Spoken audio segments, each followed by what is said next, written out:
Hola mis queridos hermanos y queridos amigos. Vamos a tener nuestro estudio bíblico que solemos realizar cada día.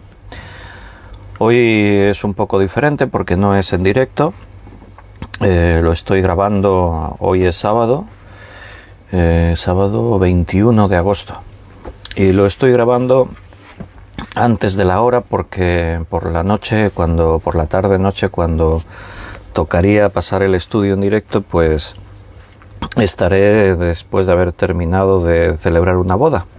Estoy casando a una pareja joven, hermanos, amigos, y estaremos en otro lugar, en otro pueblo. Así que vamos a grabar el estudio bíblico y este vídeo pues lo vais a estar viendo un sábado a las 9 de la noche como siempre, pero retransmitido así en diferido, como un archivo compartido. Entonces, bueno, lo importante es que podamos estar ahí escuchando la palabra de Dios. Y hoy vamos a continuar con el tema de Génesis. Nos vamos a Génesis. Estamos en el capítulo 1. Estamos viendo el relato de la creación. Y en este relato de la creación estamos descubriendo pues muchos detalles interesantes que nos bendicen. Lo primero que vamos a hacer es una oración. Le vamos a pedir al Señor que Él nos dirija en el estudio y que bendiga nuestros corazones. Vamos a orar. Señor, gracias, muchas gracias por estar con nosotros siempre, por bendecirnos.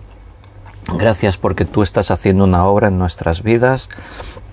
La vas perfeccionando día a día y hoy también queremos venir a tu palabra para escuchar tu voz. Háblanos, Señor. Trae el mensaje que tú ves que necesitamos. Habla a cada corazón, habla a tu iglesia. Enséñanos, Señor, porque cada día necesitamos que tú vengas a nosotros y nos sigas guiando, nos sigas edificando, sigas haciendo esa obra que empezaste un día y que va a seguir extendiéndose hasta aquel día, hasta aquel momento en el que estemos contigo en los cielos. Yo te doy gracias por mis hermanos que cada día ven este estudio. Gracias por sus vidas, sus familias, sus iglesias. Sigue bendiciéndolos y quédate con ellos, Señor, a cada instante, para que todo les vaya bien, para que no dejen de crecer y sean de bendición a otros. Guíanos en este estudio bíblico, te lo pedimos y te lo agradecemos en el nombre de nuestro Señor Jesús. Amén. Muy bien, hermanos, pues como hemos dicho, hoy no puedo leer los saludos porque no hay directo, es grabado. Pero también podéis interactuar, podéis también en el archivo que vais a estar viendo de vídeo, pues ahí también podéis escribir vuestros comentarios, podéis interactuar también y si surgiese alguna pregunta la podéis hacer y yo una vez que la haya leído pues también la puedo responder. Tienes tu Biblia abierta, libro de Génesis capítulo 1, pues vamos a leer el versículo del 9 al 13. Estuvimos viendo acerca de la creación de la atmósfera el último día, la expansión, dice ahí en Génesis, e hizo Dios la expansión en el versículo 6, 7 y 8. Hoy vamos a continuar y nos vamos al tercer día de la creación, en el que Dios va a crear los mares, la tierra y la vegetación. Entonces vamos a leer Génesis 1 del 9 al 13. Dice: dijo también Dios, júntense las aguas que están debajo de los cielos en un lugar, y descúbrase lo seco, y fue así. Y llamó Dios a lo seco tierra, y a la reunión de las aguas llamó mares, y vio Dios que era bueno. Después dijo Dios: produzca la tierra hierba verde, hierba que dé semilla, árbol de fruto que dé fruto según su género, que su semilla esté en él sobre la tierra, y fue así. Y produjo pues la tierra hierba verde, hierba que da semilla según su naturaleza, y árbol que da fruto cuya semilla está en él según su género. Y vio Dios que era bueno, y fue la tarde y la mañana el día tercero. Muy bien, tenemos en el tercer día de la creación que Dios va a separar. Recuerda el último día, vimos en el segundo día de la creación que Dios hizo la expansión. En la expansión Dios separó las aguas que estaban debajo de las aguas. Entonces lo que Dios está haciendo es así la capa que rodea la tierra. Las aguas están ahora en un montón. También hay aguas en los cielos, porque dice que separó las aguas de las aguas. Estuvimos hablando de eso ya el otro día. Pero ahora tenemos todas las aguas cubriendo la tierra, y ahora lo que Dios hace es hacer que las aguas se junten todas. Dice, júntense las aguas que están bajo los cielos en un lugar y descúbrase lo seco. O sea, parece que todo estaba cubierto por agua. En ese momento Dios pone, como leíamos el otro día en Job, cerrojos a los océanos, a los mares, hace que estén todos en un montón, estén unidas las aguas. Posiblemente esta idea de la creación esté en armonía con la idea científica de lo que se ha denominado Pangea, que en un principio toda la masa de tierra que había en el planeta era un solo continente, un continente gigantesco. Esa idea viene fundamentada sobre lo que la geología y la ciencia en general pues ha observado y estudia con los movimientos de las placas tectónicas. Los continentes se mueven sobre esas placas tectónicas que se supone que están asentadas sobre mares de magma incandescentes, y entonces por eso hay movimiento. Y entonces esas placas se han ido moviendo, se fueron separando. En un principio era todo un continente y las aguas rodeaban ese continente. Esto armonizaría con el relato del Génesis. O sea, normalmente todo lo que la ciencia después ha descubierto, las leyes que ha establecido, lo que la ciencia ha dicho, siempre ha estado en completa armonía con lo que el Génesis, con lo que la Biblia decía en sus páginas. La Biblia no es un tratado de ciencia, no es la intención de la Biblia darnos estudios científicos. Pero claro, en algún momento la Biblia hace alguna referencia a esos términos y siempre coincide con lo que la ciencia después corroboró, lo que está demostrado por la ciencia. Después hemos visto que ahí se habla de producir la hierba, los árboles, la vegetación, y habla de cada semilla según su especie, habla del género, ahí aparece ya la genética. Después, cuando los animales son creados, está la genética, las especies, los géneros, todo eso está ahí. Y este lenguaje no era propio cuando se escribe el libro de Génesis. Este lenguaje lo adopta la ciencia muchos años después, pero la Biblia ya hablaba en estos términos. Ahora está hablando de esta idea, un solo continente, se descubre la tierra y la masa de los mares va a otro lugar.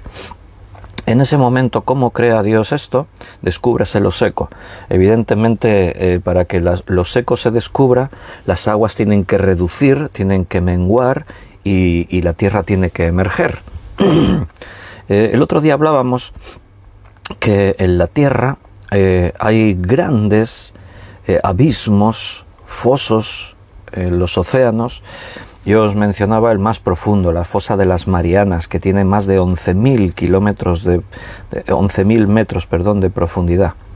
Entonces, hay cordilleras de montañas bajo las aguas, que de hecho pues son las alturas más grandes del planeta. El Everest tiene más de 8.000 metros de altura, pero la fosa de las Marianas es más profunda. De hecho creo recordar, hay como 8 o 10 fosas en el planeta más profundas de 10.000 metros de profundidad.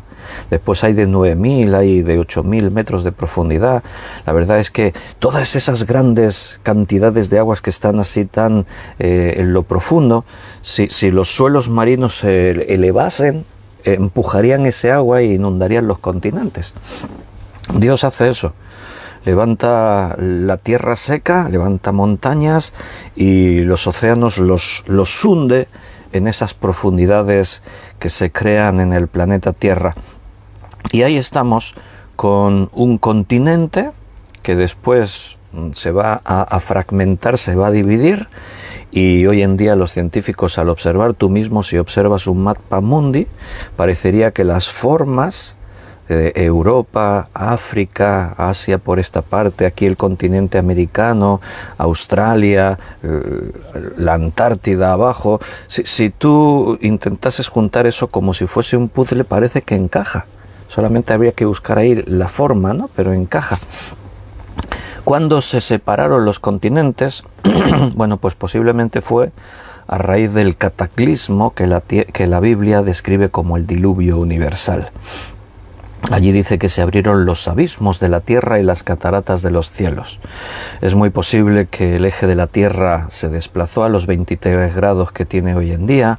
Es posible que las placas tectónicas, la corteza de ahí se resquebrajó, no sé, pasó algo, pero fue tremendo. Pero ahora estamos en el principio, en la creación, donde Dios acaba de unir todas las aguas en un gran montón y ha descubierto lo seco. Los mares, los océanos de la Tierra, tienen un papel fundamental en la vida. Si no estuviese el agua en la Tierra, no habría vida. Eso es algo que sabemos.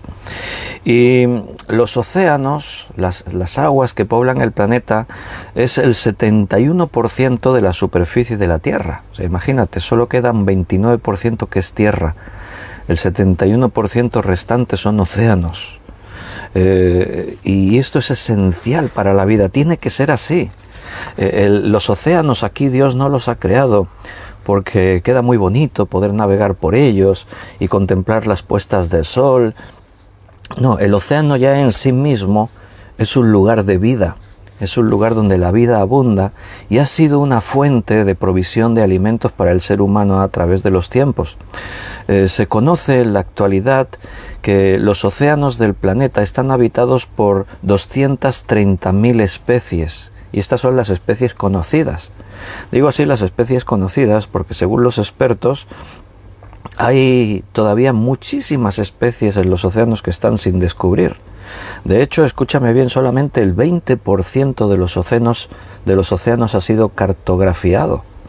O sea, en su gran mayoría no están exploradas las profundidades de los mares, de los océanos. Fíjate, ¿no?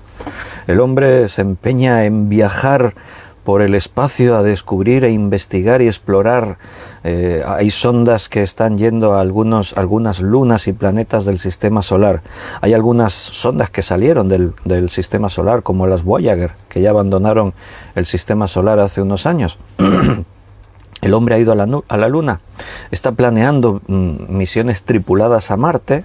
Hace poco se envió un de estos hasta allí, hasta Marte, y entonces nos encontramos con eso, con una situación en la que resulta que según los expertos debe haber aproximadamente más de 2 millones de especies animales en los océanos.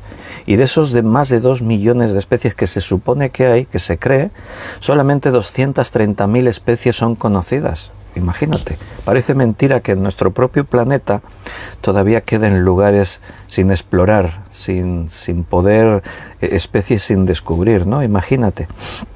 Entonces, los océanos son esenciales para la vida, no solo por el alimento que han aportado a la humanidad, sino también porque los océanos, con el ciclo del carbono, los océanos absorben gran cantidad del carbono, del dióxido de carbono que se libera en el planeta, lo absorben los océanos.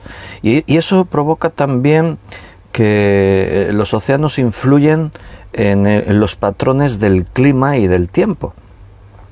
¿Cómo se formaron los océanos? Desde el punto de vista de la ciencia, pues simplemente si tú lo buscas en los libros de ciencia o en internet, si buscas en internet cómo se formaron los océanos, te aparecerán páginas creacionistas que te explicarán que fue Dios quien lo creó. Pero desde el punto de vista científico, ¿cómo podemos explicar que existan los océanos? Pues simplemente te van a decir que es de origen desconocido, no se sabe. ¿Cómo se formaron? No se sabe, hay diferentes teorías. Teorías de que el planeta, por cambios de temperaturas, provocó que el agua que se licuase, se volviese líquida. Hay teorías de que hubo choques de grandes meteoritos contra la Tierra que traían esas cantidades de agua y entonces ese agua se quedó aquí. Hay diferentes teorías, pero ningún hecho probado. Simplemente la explicación oficial es que no se sabe, el origen de los océanos es desconocido, pero nos damos cuenta que todo en el planeta está conectado. Sin los océanos no podría existir la vida. La atmósfera no sería como es ahora. El otro día hablábamos de la expansión, gracias a la composición de gases que hay en la atmósfera, podemos respirar y esos gases son buenos para nosotros, son posibles para la vida, y en eso tiene que ver mucho los océanos, en la estabilidad de los gases del aire que respiramos en la atmósfera. En el planeta hay 3 grandes océanos, que es el Atlántico, el Índico y el Pacífico. Y después se denominan 2 océanos menores, que es el Ártico y el Antártico. Aparte están los mares, que son más pequeños y están por todo el planeta, pero todos están conectados. Toda el agua del planeta está conectada. Y es muy curioso pensar, no sé si lo habías pensado nunca, pero la ciencia dice que el agua que se extiende por toda la Tierra es siempre la misma. No disminuye ni aumenta. Tú dices, no, pero sí disminuye. A veces los ríos se secan, a veces pasa que hay lagos que pierden su nivel. No, pero eso pasa porque el agua se evapora, pero no desaparece. O sea, el agua existente en la Tierra siempre es la misma, siempre. Solo que cambia su estado. El agua puede estar en estado líquido, pero también puede estar en estado sólido, nieve o hielo, o también puede estar en estado gaseoso. Cuando hay sequía es porque el calor del sol es tan fuerte que seca el agua, pero el agua no desaparece, simplemente pasa a un estado diferente, a gaseoso, se evapora. Los océanos, los ríos, las nubes, la lluvia hacen posible eso que llamamos el ciclo del agua, y siempre el agua es la misma en todo el planeta. Lo único que hace es ese ciclo que siempre está, también se llama ciclo hidrológico. Es necesario, si no fuese así la vida no podría existir. Nos damos cuenta al estudiar la creación y considerar estas cosas que os estoy comentando, que todo sigue un diseño perfecto, todo está ahí planeado. En una fábrica que está todo preparado, automatizado para que funcionen las máquinas, hay operarios que lo supervisan. Hoy en día la gran mayoría de empresas funcionan con cadenas de montaje, máquinas automatizadas, pero todo tiene que seguir un orden. O sea, primero hay que fabricar esto, después hay que montar lo otro, esto se complementa con esto, hay que seguir unos pasos. O sea, tú no enciendes máquinas, quieres crear una empresa y lo pones todo en marcha sin programar, sin planear, sin planificar, a ver qué ocurre. No, en la creación refleja orden, refleja una intención. O sea, todo tiene un propósito, y si una cosa nos falla, nos cae todo lo demás. O sea, el equilibrio es finísimo y es perfecto. De esa forma no puede ser por casualidad que exista todo eso. Desde nuestro punto de vista así neófito contemplamos el mar y decimos qué bonito, las olas, pero todo el ciclo del agua, toda la composición de los océanos, de que el agua, las sales minerales, las cosas que tiene, los elementos químicos que tiene, las mareas, los movimientos, todo es por una razón fundamental. Si no fuese como es, seguramente la vida en el planeta no existiría. El agua de la superficie de la Tierra se evapora. Esto es el ciclo hidrológico o el ciclo del agua. Entonces ese agua forma las nubes viajan hacia tierra adentro, llevadas por los vientos, y entonces se forman las precipitaciones. El agua en estado gaseoso vuelve otra vez a su estado líquido, y eso es la lluvia. Esa lluvia cae sobre la tierra, ese agua que cae en la tierra va a parar a los ríos, los manantiales, pero toda esa agua no se queda ahí estancada en ríos, manantiales, lagos, todo eso corre y otra vez vuelve a los océanos. Y todo vuelve a comenzar, el agua se filtra, el agua termina otra vez en los océanos y el ciclo del agua vuelve a comenzar. Ahí no hay elementos químicos, no se producen reacciones químicas, no, simplemente es un fenómeno natural, es todo limpio, el agua está limpia. Cuando el agua se evapora, se evapora en un estado destilado, o sea, no se lleva sales minerales y eso. Por eso en el agua del mar, el otro día mi hijo Daniel me preguntaba, ¿y cómo sacan la sal del agua del mar? Y yo le explicaba, las salinas, unos lugares que preparan, ahí desecan el agua, pero la sal queda, y entonces recogen esa sal. Entonces, ese ciclo del agua es perfecto. Y funciona así. ¿Cómo funciona así? ¿Quién estableció que eso fuese de esta forma para que la vida pueda existir en el planeta? Es muy interesante, como antes os decía, que la Biblia contempla muchos de estos principios científicos y se escribieron estos principios científicos cuando no se tenía ni idea que esto podía ser así, de esta manera.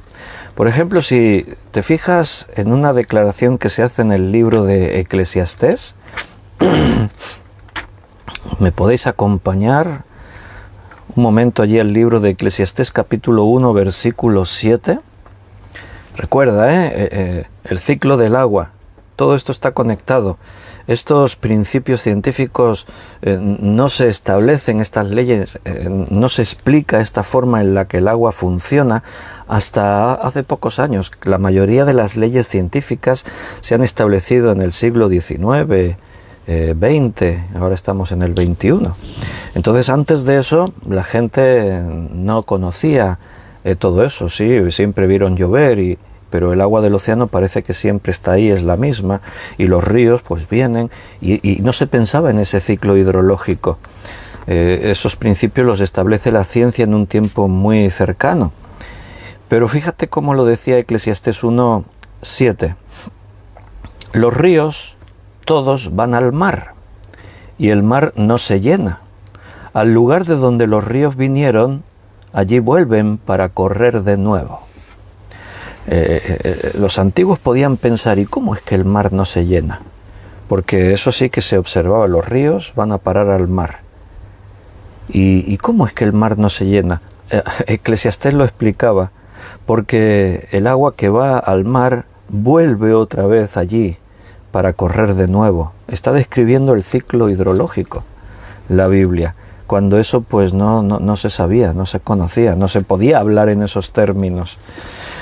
Había diferentes historias, leyendas según las culturas de diferentes pueblos, pero la Biblia no te habla de leyendas, no te cuenta historias fantásticas de animales mitológicos o de dioses que hacen que esto ocurra o que provocan aquello otro y tal. No, te habla de los mismos científicos, de los mismos métodos científicos que después la ciencia ha establecido. Otra cosa que os comentaba que permite que el océano sea vital para el planeta es la composición del agua de los océanos. Tiene muchos componentes químicos, pero hay dos elementos fundamentales, que es el sodio y el cloro. Son los más abundantes en el océano, que combinados entre sí, el sodio y el cloro, pues forman el cloruro de sodio, que nosotros comúnmente conocemos más como la sal común, el cloruro de sodio. Entonces, que el agua del mar sea salada es vital, fundamental, para que no se corrompan los océanos, para que todo el proceso que tienen que ver con lo que os decía, la influencia en la absorción del dióxido de carbono, en la capacidad que los océanos tienen de soportar tanta basura que se les echa. porque son toneladas y toneladas de basura que los hombres arrojan al mar, desechos de todo tipo, químicos, orgánicos, plásticos. Hay unas cuantas islas, como 5 o 6 creo recordar en las noticias, islas de plásticos que se han formado por las corrientes oceánicas y que en algunos casos son grandísimas, son como casi ya como países que están ahí flotando. Y los principales países que han arrojado estos plásticos, que se han formado estas islas así, pues son países como Tailandia, China, Indonesia, países así más bien del contorno asiático. Es el efecto del hombre. Ahora se plantean las naciones, ¿qué hacemos con toda esa basura? Recoger todo eso es una fortuna. Bueno, no sé tú, yo desde mi opinión igual tendrían que hacerse cargo los principales responsables, pero hay muchos intereses egoístas y el clima cambia y las consecuencias las vamos a experimentar, pero todo tiene un precio. La industria que nos lleva a la comodidad y el bienestar en el que vivimos genera una contaminación y unos desechos y una serie de consecuencias que es lo que tenemos que asumir. Es un precio a pagar por nuestra vida de lujos, de comodidades, etcétera. Entonces, otra cosa fundamental es el movimiento de los océanos, las olas, las mareas y las corrientes. Las olas, ¿cómo se producen las olas en el mar? ¿Lo habéis pensado alguna vez? ¿Lo sabéis? Bueno, las olas se producen por el viento. El viento es lo que provoca las olas. También tenemos las mareas. Las mareas se forman por la atracción gravitatoria del Sol y especialmente de la Luna. El Sol no influye tanto porque se encuentra a demasiada distancia de la Tierra, pero también porque la Tierra en su órbita gravitacional alrededor del Sol está ahí, y entonces el Sol también, pero sobre todo es la Luna. La posición de la Luna provoca esos movimientos de las mareas. La Tierra gira sobre sí misma, entonces la Luna, que está a una distancia determinada de la Tierra, unos 380.000 kilómetros, en su fuerza de gravedad, de atracción, hace que las aguas del planeta se muevan hacia donde está la Luna. Yo os estoy diciendo todo esto así de una forma muy sencilla, pero cada cosa de esta que os estoy diciendo tiene estudios ahí profundos, y si te interesan estos temas, hoy en día te puedes meter en internet y llenarte de conocimientos que tienen que ver con todo esto. Y después están las corrientes oceánicas, que las corrientes se impulsan, se crean también gracias a los vientos, y ahí tiene que ver la rotación de la Tierra para que estas corrientes funcionen. Se conocen 28 corrientes oceánicas, siendo algunas de ellas muy importantes, como la corriente del Golfo, que es una corriente que recorre todo el Atlántico. Conforme desciende del Atlántico hacia abajo, las aguas se enfriaron al estar en el norte, cerca del Polo Norte. Ahí las aguas se han enfriado mucho, pero conforme descienden, esas aguas se van calentando. Al pasar por los trópicos, llegan hacia abajo el hemisferio sur, rodean incluso por la parte de abajo de África, y entonces esas aguas calientes vuelven a subir hacia arriba. Y ese calor que esa corriente desprende hace, por ejemplo, que el clima en Europa, especialmente el norte de Europa, sea un clima suave, un clima agradable.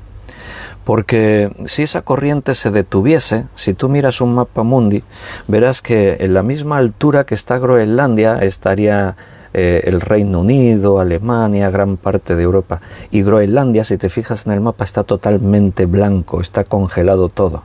Solo que no está en el campo de influencia de esa corriente caliente que sube del Golfo, que sube de las partes cálidas de la Tierra hacia arriba.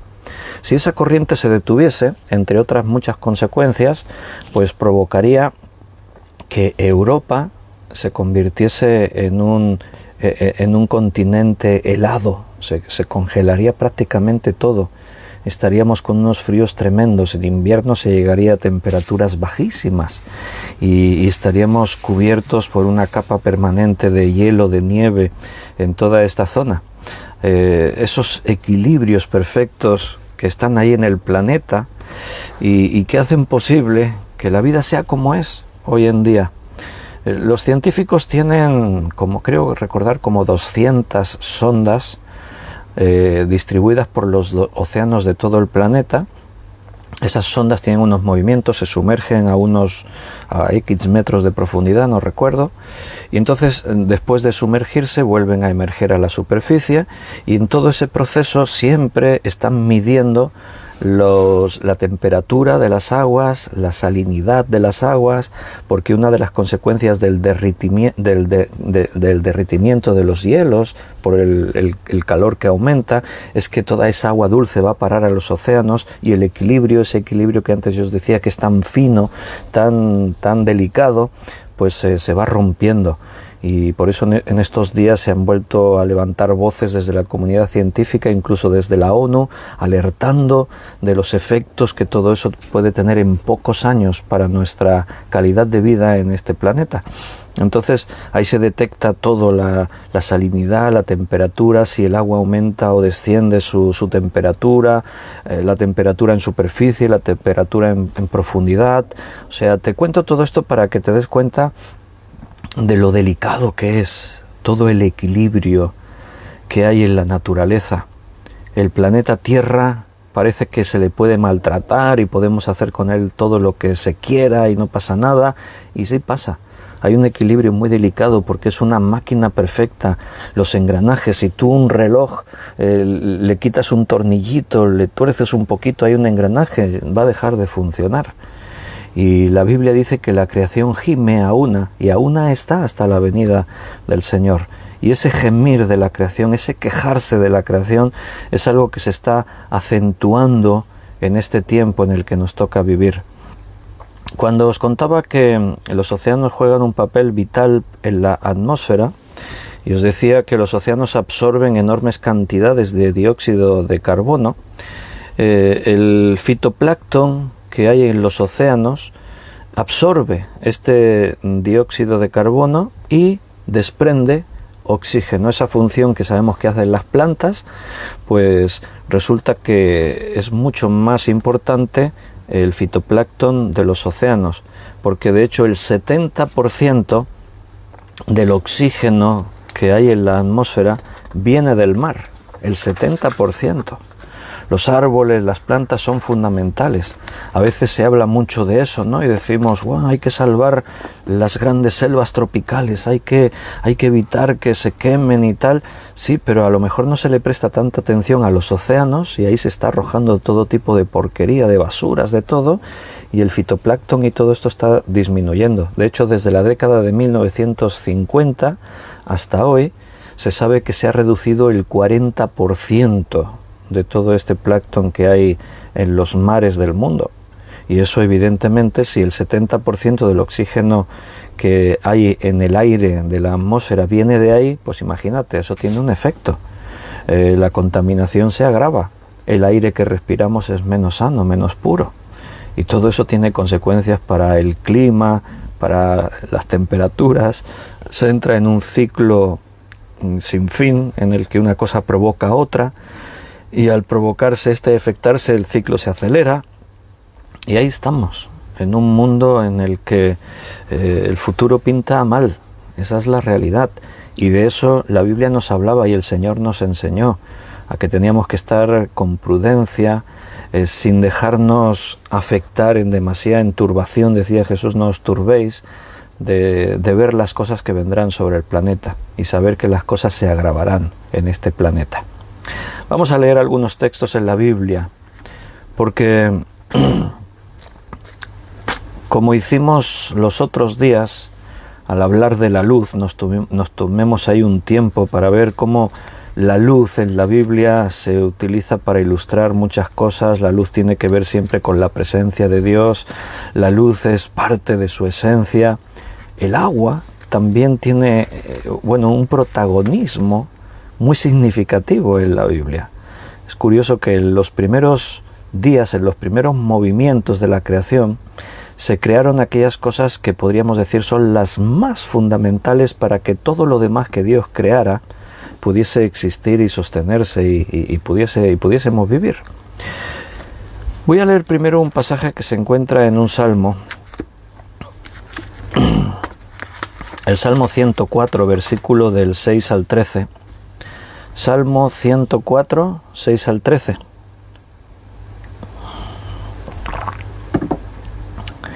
Él fundó la tierra sobre sus cimientos. He empezado a leer en el 5, 104, 5.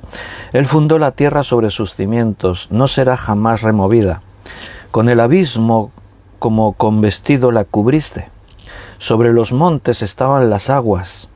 A tu reprensión huyeron, al sonido de tu trueno se apresuraron. Subieron los montes, descendieron los valles, al lugar que tú les fundaste. Les pusiste término, el cual no traspasarán, ni volverán a cubrir la tierra. Tú eres el que envía las fuentes por los arroyos, van entre los montes, dan de beber a todas las bestias del campo, mitigan su sed los asnos monteses. A sus orillas habitan las aves de los cielos, cantan entre las ramas. Él riega los montes desde sus aposentos, del fruto de sus obras se sacía la tierra. Esta es lo que antes decíamos, descrito de una forma poética. Aquí principalmente se está haciendo alusión al diluvio, en el que las aguas llenaron todo el planeta Tierra, cubrieron toda la Tierra existente, pero también hay principios que son los que estamos viendo aquí en la creación. Cuando Dios hizo que las aguas se reunieran en un montón y emergiese la tierra, es lo mismo que pasó después del diluvio. Dios volvió a poner las aguas en un montón, ahora seguramente distribuidos por los océanos del planeta, pero la tierra volvió a emerger y volvió a descubrirse, y Dios puso esos límites al mar, como dice ahí, como lo hemos leído. Dios es el que puso los límites y dijo no traspasarán, pusiste término, y este término no lo traspasarás, dijo Dios. Dios estableció que esto fuese así. También habla de ese principio del ciclo hidrológico que antes mencionábamos, de que el agua va a los ríos descienden por las montañas, sacian la sed de todos los seres vivos, vuelven al mar y el ciclo vuelve a comenzar y nunca termina. En Segunda de Pedro, capítulo 3, es otro texto muy interesante que nos aporta un dato que, como antes decíamos, está en completa armonía con lo que la ciencia dice. Segunda de Pedro, capítulo 3, versículos 5 y 6. Dice, estos ignoran voluntariamente, está hablando de los incrédulos, de los falsos religiosos, los burladores, utiliza esa expresión, que vendrán con sus propias ideas, o sea, como los que dicen Dios no existe, todo esto. Bueno, pues ahí está hablando de estos, dice versículo 5, estos ignoran voluntariamente. ¿Por qué voluntariamente? Bueno, porque hay suficientes pruebas al observar la creación de todo esto que estamos comentando para decir, tiene que existir un Dios.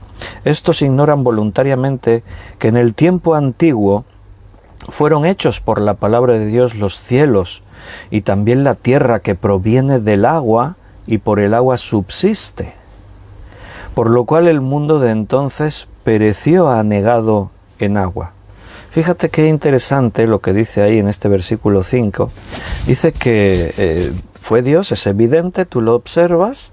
Si niegas eso es voluntario, no es porque digas era imposible deducir que alguien había creado todo esto. No, es lo más lógico, lo que te invita, la sabiduría, la inteligencia es lo que te invita a decir esto lo ha tenido que hacer alguien. Al ver todo ese equilibrio, ese orden, ese propósito, el diseño, ¿no?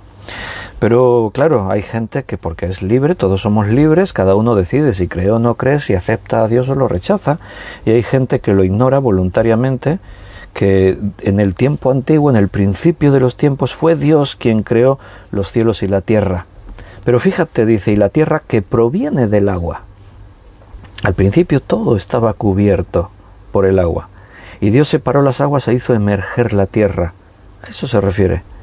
La tierra que proviene del agua, y por el agua subsiste.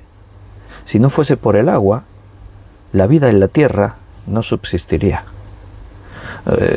Son datos que ahí la Biblia da Y tú dices, bueno, eso, pero es fácil de verlo, sí, pero hoy en día que estamos tan acostumbrados y tenemos toda esa información, pero en la antigüedad, cuando la Biblia se escribe, algunos de estos libros con varios milenios de antigüedad, Pedro pues casi 2000 años, pero cuando leemos en Eclesiastés y en Génesis y en otros libros hasta 3000, 3500 años de antigüedad, hay declaraciones ahí que, wow, ¿cómo podía la Biblia saber todo eso? Bueno, porque Dios lo sabe y la Biblia es la palabra de Dios.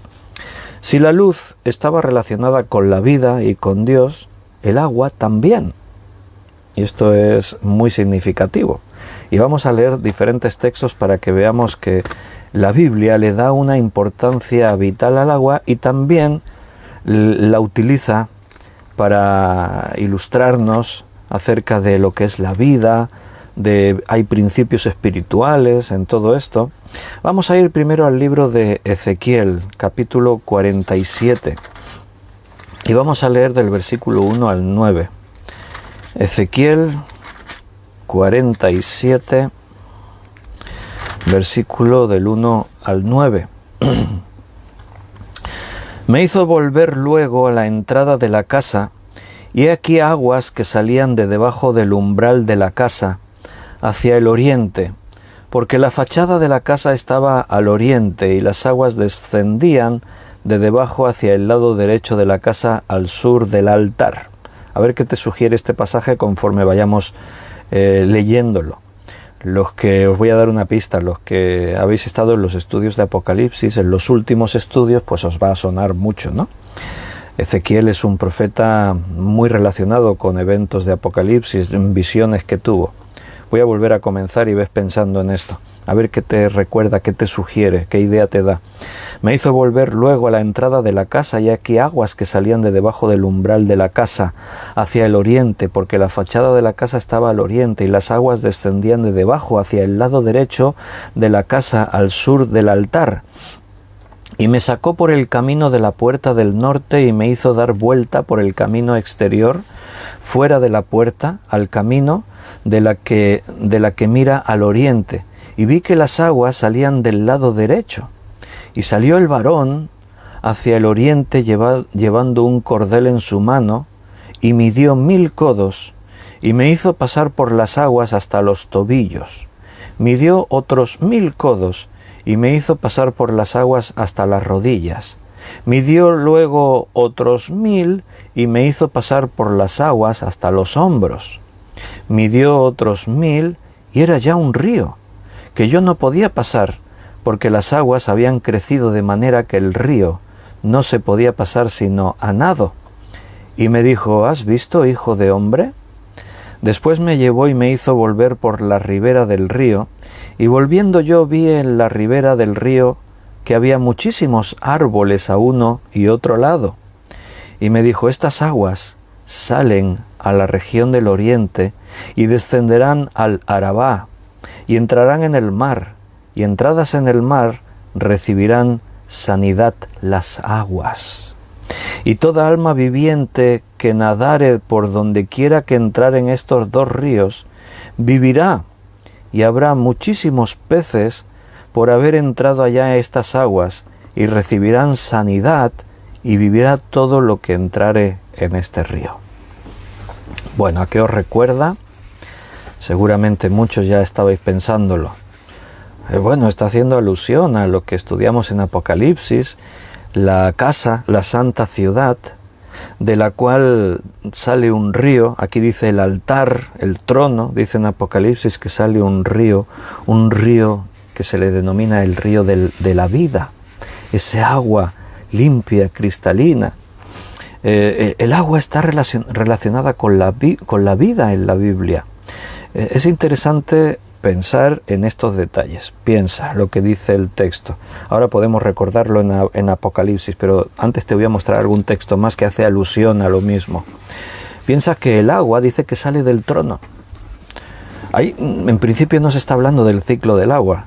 Es un río, pero este río no está siguiendo el ciclo hidrológico del agua del mar que viene y llueve y vuelve. Dice que sale del trono de la santa ciudad. Ese agua proviene de Dios. Hay un montón de referencias en la Escritura. Jesús dijo: el que bebiere del agua que yo le daré no tendrá sed jamás, será un agua que brotará de su interior como ríos de aguas vivas.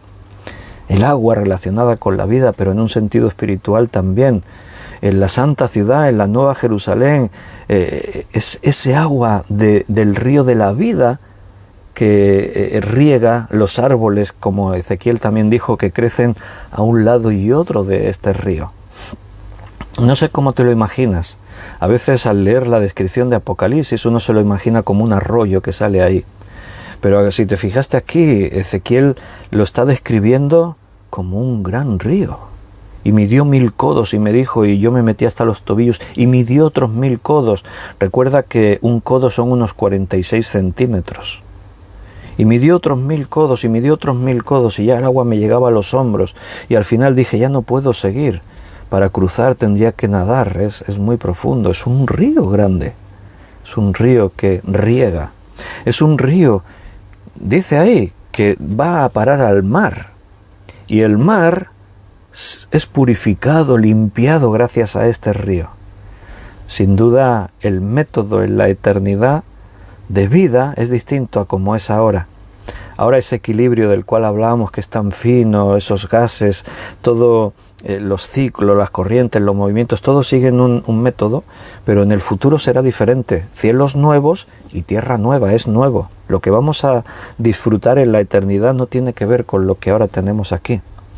Lo mejor de lo que tengamos aquí, multiplícalo por millones de veces. Aquello será mucho mejor y por lo tanto también será de otra forma, será diferente. Como decíamos, nuestros cuerpos glorificados no estarán sujetos a las leyes como ahora, a las leyes de la física, de la naturaleza, de la ciencia, será diferente. Otro texto, vámonos a los profetas menores. Joel. Vamos a leer en el capítulo 3. El segundo de los profetas menores, Joel, capítulo 3, versículo 18, dice: sucederá en aquel tiempo que los montes destilarán mosto y los collados fluirán leche, y por todos los arroyos de Judá correrán aguas, y saldrá una fuente de la casa de Jehová y regará el valle de Sittim. Otra vez, eso es una alusión a lo que ocurrirá, sucederá en aquel tiempo. Habrá vida por todas partes, los arroyos dice que destilarán mosto, por los collados fluirá leche. Y dice que habrá por todos lados arroyos de agua que lo regará todo, y una fuente que saldrá de la casa de Jehová. Todos estos textos los hebreos los leían y pensaban en eso, en un futuro donde todo será bueno, todo será perfecto. Un poquito más adelante, en el profeta Zacarías, capítulo 14, versículo 8, Zacarías 14, 8, dice: acontecerá también en aquel día que saldrán de Jerusalén aguas vivas, la mitad de ellas hacia el mar oriental y las otras mitad hacia el mar occidental, en verano y en invierno.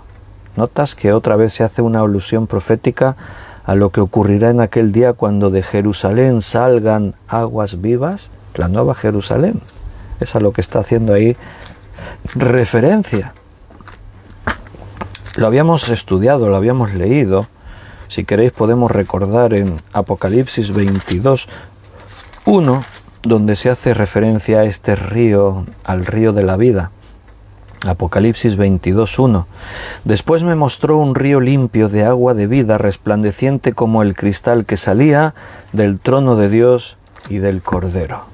Y hay muchos textos en la Biblia que hacen alusión a ese día. El agua, jugando un papel fundamental, no solo en este mundo tal como ahora lo experimentamos y disfrutamos, sino que el agua seguirá existiendo y teniendo un papel fundamental en los nuevos cielos y en la nueva tierra, en la nueva creación en la que un día estaremos, y lo creemos por fe. En el Salmo 46:4 dice: del río sus corrientes alegran la ciudad de Dios, el santuario de las moradas del Altísimo. ¿Notas otra vez ahí en un salmo?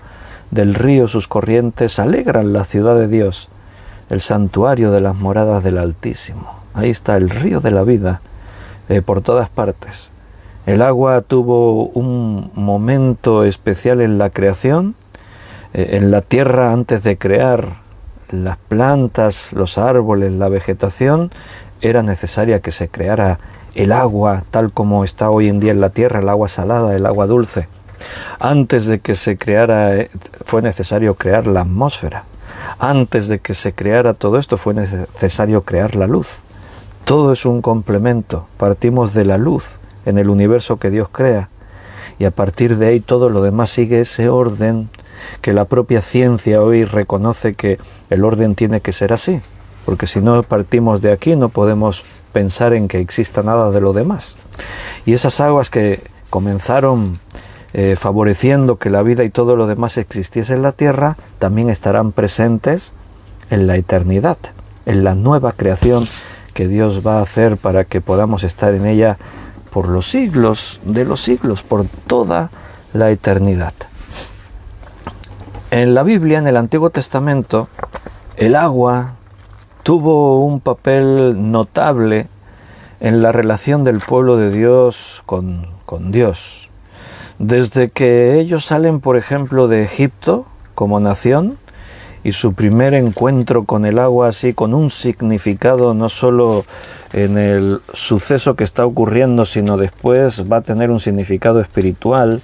Me estoy refiriendo al cruce del Mar Rojo en Éxodo 14, versículo 28, 27 y 28 dice: entonces Moisés extendió su mano sobre el mar, y cuando amanecía, el mar se volvió en toda su fuerza, y los egipcios al huir se encontraban con el mar, y Jehová derribó a los egipcios en medio del mar, y volvieron las aguas y cubrieron los carros y la caballería y todo el ejército de Faraón que había entrado tras ellos en el mar. No quedó de ellos ni uno.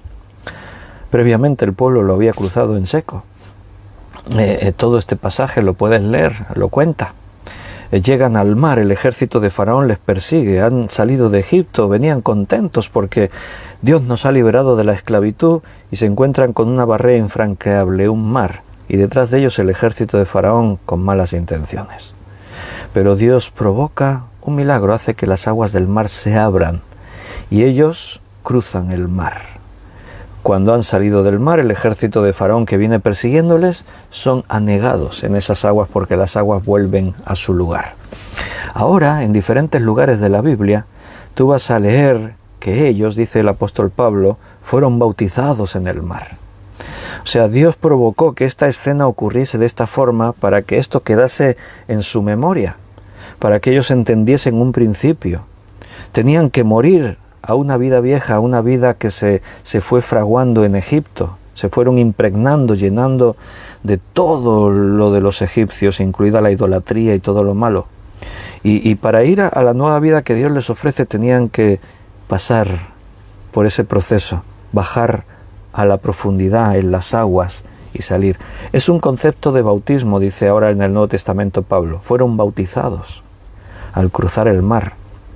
Nosotros somos bautizados. El agua es un papel fundamental en el bautismo. El medio del bautismo tiene que realizarse en agua. Tienes que sumergirte y salir, y eso representa algo. El pueblo de Israel, mira en el capítulo 15, versículo 1, entonces cantó Moisés y los hijos de Israel este cántico a Jehová, y dijeron: cantaré yo a Jehová, porque se ha magnificado grandemente, ha echado en el mar al caballo y al jinete. Nuestros enemigos fueron arrojados en el mar, se ahogaron, sucumbieron en las aguas que para nosotros representaron la vida, porque gracias a que esas aguas se abrieron y pudimos cruzar, eso fue nuestra salvación. Todo esto tiene significados espirituales. En Isaías capítulo 51, versículo 9 al 10, Isaías 51, del 9 al 10, dice: despiértate, despiértate, vístete de poder, oh brazo de Jehová. Despiértate como en el tiempo antiguo, en los siglos pasados. ¿No eres tú el que cortó a Rahab y el que hirió al dragón?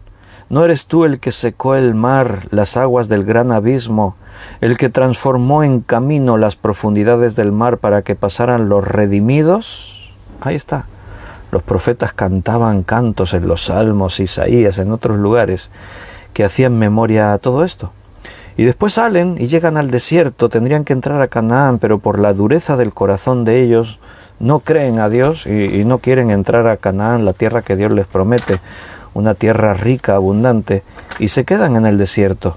Pero al quedarse en el desierto, el agua sigue teniendo un papel esencial en la enseñanza, en la experiencia, en lo que ellos tienen que aprender, en cómo Dios se relaciona con ellos. Nada más cruzar el Mar Rojo, antes hemos leído en Éxodo 14, pues un poquito más adelante en el capítulo 15, versículo 23 al 25, ellos están en el desierto y dice, y llegaron a Mara y no pudieron beber las aguas de Mara porque eran amargas, por eso le pusieron el nombre de Mara, que significan amargas. Entonces el pueblo murmuró contra Moisés y dijo, ¿qué hemos de beber? Tenían un grave problema, es un gran pueblo, mínimo 2,5 millones de personas, y ahora están todos en un desierto, ¿y de dónde sacan agua para beber tanta gente? Llegan a este lugar con esperanza de que hay unos yacimientos de agua, pero resulta que cuando llegan es agua amarga, es venenosa, es tóxica, no se puede beber. Y entonces ahí está el pueblo siendo probado a través de las aguas. Han experimentado las aguas en el Mar Rojo, ahora experimentan la prueba de las aguas en el desierto. No hay aguas y las que hay no se pueden beber, no son potables. Y Moisés clamó a Jehová, y Jehová le mostró un árbol, y lo echó a las aguas, y las aguas se endulzaron. Allí les dio estatutos y ordenanzas, allí los probó. Usó las aguas para probar al pueblo, para ver a ver el pueblo cómo estaban. Y bueno, suspendieron la prueba. Números, capítulo 20. Números 20, versículo 10 al 13. Y reunieron Moisés y Aarón a la congregación delante de la peña, y les dijo, oíd ahora, rebeldes, ¿os hemos de hacer salir aguas de esta peña? Entonces alzó Moisés su mano y golpeó la peña con una vara 2 veces, y salieron muchas aguas, y bebió la congregación y sus bestias. Y Jehová dijo a Moisés y a Aarón, por cuanto no creísteis en mí, para santificarme delante de los hijos de Israel, por tanto no meteréis esta congregación en la tierra que les he dado. Estas son las aguas de la rencilla, por las cuales contendieron los hijos de Israel con Jehová, y él se santificó en ellos. ¿Cuántas enseñanzas hay detrás de estos pasajes en los que el agua juega ese papel clave, fundamental, vital? En este caso hay aquí enseñanzas profundas, ahora no vamos a entrar a analizar todo, pero aquí venimos ya de un texto previo en el que en el desierto, después de las aguas de Mara, que pueden beber y las aguas son dulces, pero ellos continúan el peregrinaje por el desierto, no tienen agua para beber, el pueblo murmura, se quejan contra Moisés, contra Dios, y entonces Dios les da el agua de la roca. La roca dice que era Cristo, que les seguía. Vaya, ¿cómo me imagino yo eso? Una roca que le seguía, y la roca es Cristo. Y allí Dios le dijo a Moisés, golpea la roca, y Moisés la golpeó y salieron aguas de la roca. Pero llegan a otro momento en el que otra vez les falta el agua, y Dios le vuelve a decir a Moisés, pero esta vez no le dice golpea la roca, le dice háblale a la roca, porque eso tiene un significado espiritual. Si es Cristo, Cristo solo podrá ser golpeado una vez. Cristo fue golpeado en la cruz una vez, nadie más puede volver a golpear a Cristo. En la cruz venció y ahora es el Rey de Reyes y Señor de Señores. Ahora ya nadie le puede volver a golpear. ¿Por qué le golpeó Moisés 2 veces, dice en el texto que hemos leído? Según Dios, lo que dice a continuación, por incredulidad. Estaban hartos, cansados, incrédulos, era una situación de desgaste, pero él no le habló como le dijo Dios, sino que la golpeó. Lo de hablar y todo eso lo tienes en el contexto, ¿eh? Yo estoy redimiendo el tiempo, el espacio, lo tienes en el versículo 8. Toma la vara, pero dice, y ablata la peña a la vista aquellos, y de ella saldrá agua. Y Moisés la golpeó 2 veces. Entonces, por esto dijo Dios, por este motivo hubo consecuencias. No meteréis esta congregación en la tierra que os he dado, ni Moisés mismo entrará, la verá de lejos, se le va a decir. Cuántas enseñanzas relacionadas con el agua y cuántos misterios. El agua que brotaba de la roca, que es Cristo. Cristo es la fuente de la vida, el agua de la vida. La enseñanza con la mujer samaritana. Si bebieres del agua que yo te daré. Y este concepto no se lo inventó Jesús en Juan capítulo 4. Venía ya de ahí, fíjate, del antiguo Israel en el desierto. Cristo proveyendo de agua de vida a su pueblo. A lo largo del Antiguo Testamento siempre el agua la vas a ver por ahí presente, el pueblo de Dios abriendo pozos, en los pozos ocurrieron acontecimientos tremendos, el agua y su significado inspira a la poesía bíblica, como antes ya hemos leído algún texto en Salmos, en Isaías también. Sin duda te vendrá a tu mente en el Salmo 23, uno de los salmos más leídos, más conocidos, cuando las aguas ahí también cobran una importancia especial, cuando dice en el Salmo 23, versículo 2, en lugares de delicados pastos me hará descansar, junto a aguas de reposo me pastoreará, ¿verdad que sí? En el Salmo 42, versículo 2, mi alma tiene sed de Dios, del Dios vivo. ¿Cuándo vendré y me presentaré delante de Dios? El concepto del agua para saciar la sed nos ayuda a entender que la sed que yo tengo espiritualmente hablando solamente la puede satisfacer Dios. Solo Dios puede satisfacer la sed de mi espíritu, de mi alma.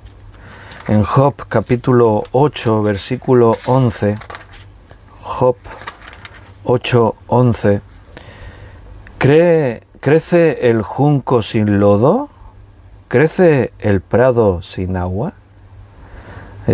Ahora lee todo el contexto. En los grandes dilemas de Job, Dios le está mostrando que Él es quien da la vida, Él es quien lo sustenta todo. Si Job estás pasando por eso, yo lo sé. Y en estos dilemas el agua está ahí presente en un montón de textos. ¿Crece el junco sin lodo? ¿Crece el prado sin agua? Sin agua no hay vida, no hay crecimiento. En el Salmo 1 recordarás que el varón, bienaventurado el varón, que tiene en la ley de Dios su delicia, dice, es como un árbol plantado junto a corrientes de aguas. Es que si tú buscas en la concordancia la palabra agua o aguas en la Biblia, vas a ver que está por todas partes, llena de enseñanzas tremendas. Ese agua que Dios crea al principio de la creación, y ese agua en la forma en la que está hoy en día en nuestros océanos. Isaías 44:14.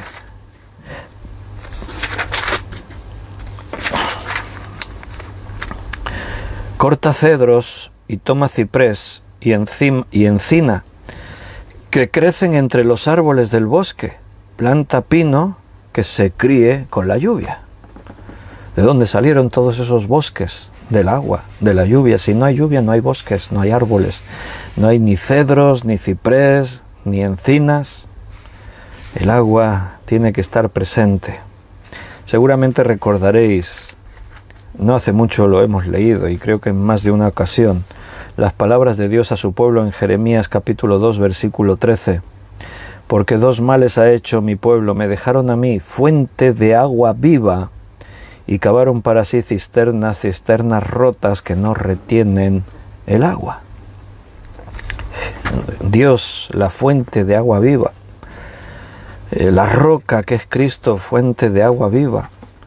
Y como hemos citado antes, y Jesús le dijo a la mujer samaritana, si queréis lo podemos leer porque a veces lo referimos de memoria, pero está bien que leamos directamente de la Biblia. Juan 4, versículo 10 al 13, aunque puedes leer todo el pasaje, muy interesante, pero en Juan 4, 10 al 13 dice, Respondiendo Jesús le dijo: si conocieras el don de Dios y quién es el que te dice dame de beber, tú le pedirías y él te daría agua viva.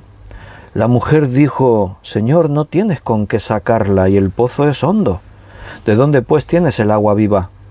¿Acaso eres tú mayor que nuestro padre Jacob, que nos dio este pozo del cual bebieron él, sus hijos y sus ganados? Respondió Jesús y le dijo: cualquiera que bebiere de este agua volverá a tener sed, mas el que bebiere del agua que yo le daré no tendrá sed jamás, sino que el agua que yo le daré será en él una fuente de agua que salte para vida eterna. Ese agua de la vida. No fue la única vez que Jesús lo dijo. En Juan capítulo 7, versículo 37, él va a hacer esta declaración. En el último y gran día de la fiesta, Jesús se puso en pie y alzó la voz diciendo: si alguno tiene sed, venga a mí y beba. El que cree en mí, como dice la Escritura, de su interior correrán ríos de agua viva. Y en Apocalipsis, allí otra vez el Señor va a decir que el que quiera, venga a mí y beba del agua de la vida gratuitamente. Símbolo de limpieza y purificación, el agua presente en el sacerdocio, presente en el bautismo cristiano. La palabra de Dios es comparada con el agua, lo podíamos ahora detenernos ahí y leer un montón de pasajes. Es un tema tan extenso y tan rico, pero fue ahí en el tercer día de la creación que Dios puso las aguas en la forma que tienen en nuestro planeta hoy, y esas aguas desde entonces han sido la clave para la vida en el planeta y han sido una fuente de inspiración para ilustrar cómo espiritualmente también ocurre y experimentamos todo aquello que viene de parte de Dios. Y ahí lo vamos a dejar por hoy, porque hemos cumplido nuestra hora de estudio bíblico diario. No ha podido ser en directo. Yo os echo de menos así, cuando doy el estudio, no ver ahí los comentarios y que estéis ahí interactuando conmigo. Pero bueno, a veces puntualmente nos pasa eso, por compromisos. Yo hoy, cuando escuchéis este estudio, yo ya habré estado ahí en la boda participando. Y eso sí, mañana domingo, espero que sí, ya nos veamos en directo. Primero en el culto dominical por la mañana, a las 11 de la mañana, y después por la noche, pues estaremos aquí. A las 11 de la noche estaremos, a las 11 de la noche, a las 11 de la mañana, por la noche, a las 9 de la noche, estaremos teniendo nuestro estudio diario de las noches, de las tardes noches. Así que hermanos, un abrazo muy fuerte, deseo que el estudio haya sido de bendición y mañana vamos a por más. Que Dios os cuide y os bendiga y el Señor siga haciendo su obra en nosotros. Un abrazo muy fuerte a cada uno.